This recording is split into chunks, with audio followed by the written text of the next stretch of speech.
So I've come down to the Chester bus interchange for a cup of coffee for two reasons. One is the coffee's better here at the coffee shop that's on the bus station, and secondly, although there is a chain coffee shop on the railway station, it's on the 1st of August it was the 175th birthday of Chester railway station, and they're giving it a birthday present and ripping it apart, so there's lots of noise down there, and I wouldn't have been able to be heard with all the pneumatic drills and grinders and all that sort of thing. But I did take some pictures down there, and I wanted to say something, as I hinted at last week, about Transport for Wales, because we were doing these trips down the North Wales coast, and Transport for Wales and what's the other company that replaced Virgin called? Gone out of my head now. Avanti West Coast. They share the route down to Holyhead, where you get the ferry over to Ireland. And we tried to get on the next train going down the coast, and it was Transport for Wales. It was two carriages, and it was packed to the seams. People were standing, and we couldn't get on. That was ridiculous, and we came across that time and time again with Transport for Wales. They seemed to only put two coaches on.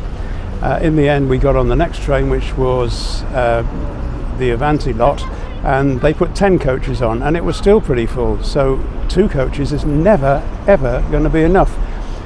If you look around Chester station, you will see loads of spare two-car trains hanging around. As you come in on Merseyrail, you see them in the depot, and as you're standing on the station platforms, you can see loads of them in the sidings. But what's wrong with the people? Why aren't they putting more coaches on? They do connect together, and I've got a picture of how two of the two-car trains go together. They even have a corridor that goes through, so it doesn't seem like two separate trains. So there's my rant over. Now let's get down the coast and see some scenery.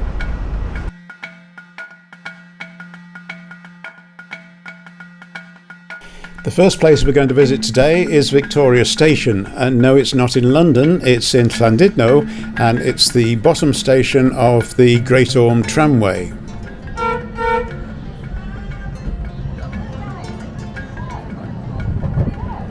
And as this train comes down from the summit, it's helping to pull another one back up to the summit, and they pass halfway. This can't just rely on gravity, it has to have some power assistance, and the station for that is halfway up. There are a few unique features to this tramway. One is its length. It's a mile long, about 1,500 metres from here to the summit, and the other one is that it shares the roadway with motor traffic, with cars. Once you get off the tram here at the bottom, you have a choice of places to eat and drink. On one side of the tram line there is a fish and chip shop that people come from miles around to try, and on the other side there's a pub, which you may have noticed. Unusually for a seaside resort, the seagulls don't seem to bother you much in this particular part of Llandudno, perhaps because they've found their own source of food elsewhere.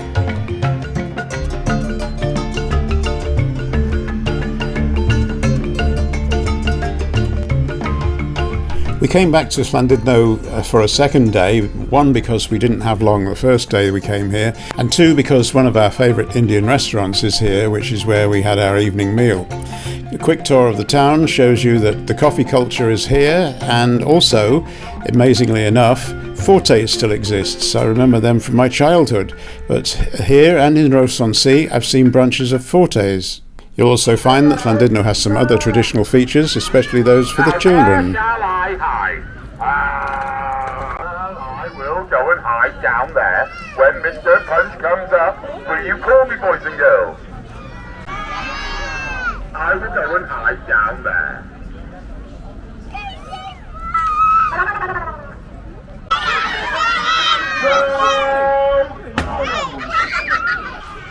I'll go and hide down there.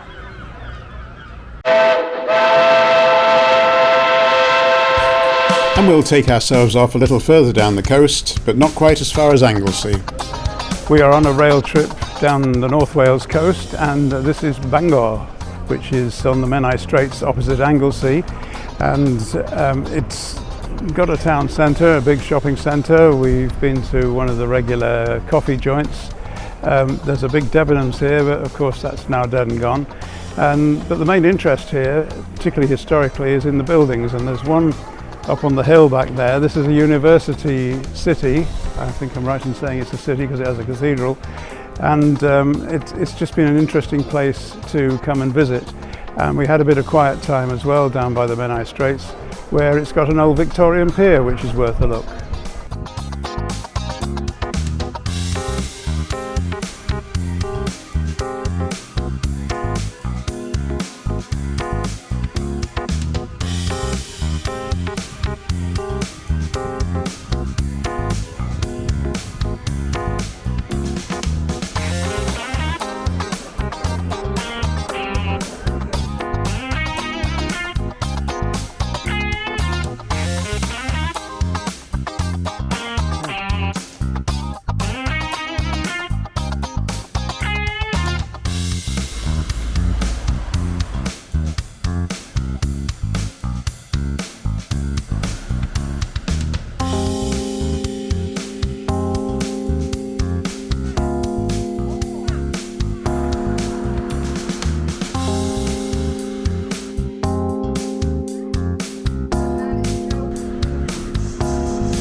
The Wetherspoons in Bangor is called the Black Bull, and this is the entrance from the High Street, but we entered from the back where there are two-step terraces with plenty of room to sit out and eat and drink until somebody smokes you out. And on this particular day there were quite a lot of people sitting outside, and somebody next door started a bonfire, so everybody suddenly ran in.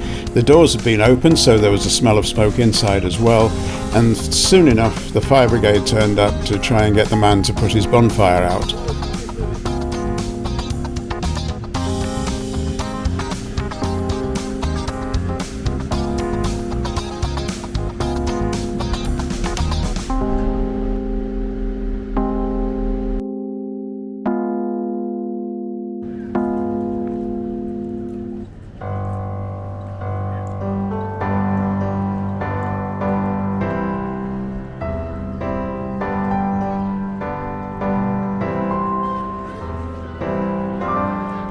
Most of our rail journeys have involved changing at Chester to get to our final destination. So this week our Merseyrail trip is to Chester, one of the lines out of Liverpool. And if you go down City Road out of the station and then cross over and continue walking towards the river, you'll probably come out at the Boathouse pub and you'll be able to walk along the riverfront and see all the activity along there. And as you can see, it's boating, it's eating and drinking. Snugbury's Ice Cream have taken over one of the cafes down there, and the bandstand is usually busy at the weekends, so if you're into some live music, why not go along there then? Let's see who we've got here today.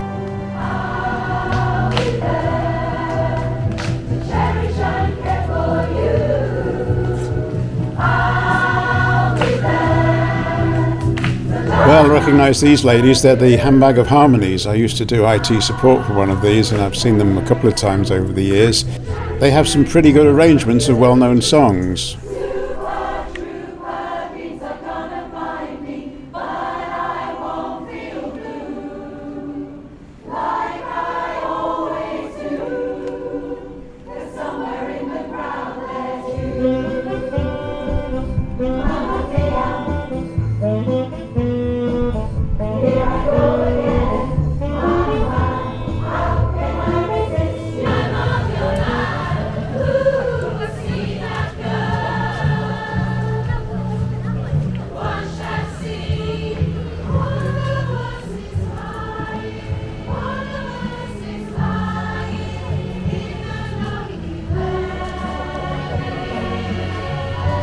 We went off to get some coffee, and when we came back, Tennessee Waltz were on. That's a duo of Jimmy Ray and Sarah Lou, and guests very often.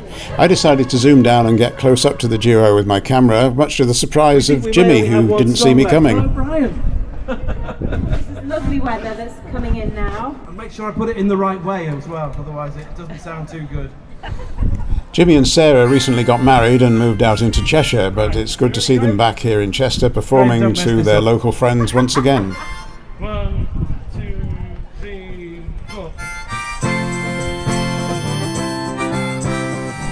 And so we'll let Tennessee Waltz play us out on our visit to the River Dee riverside in Chester. The girl from Wisconsin with pretty brown eyes, her name was Elisa, and I can't disguise how I fell for her smile. smile when she welcomed us here to the beautiful island they call Inisheer. And I'll carry the memory of the friends that we made and our songs of goodbye. I'll carry the memory of the girl from Wisconsin with the pretty brown eyes.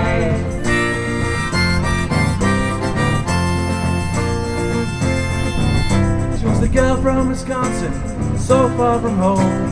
How did she get here? Did she travel alone? And will she remember when we have all gone? Will the music we made here still play on and on? And I'll carry the memory of the friends that we made and our songs of goodbye. I'll carry the memory of the girl from Wisconsin with the pretty brown eyes.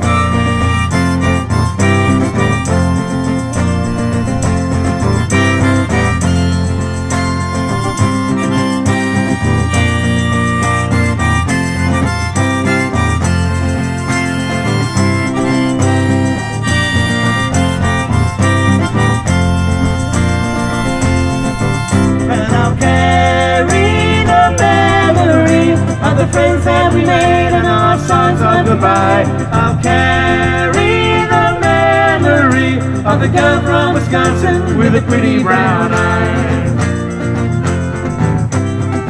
Yes, I'll carry the memory of the friends that we made and our songs of goodbye. I'll carry the memory of the girl from Wisconsin with the pretty brown eyes.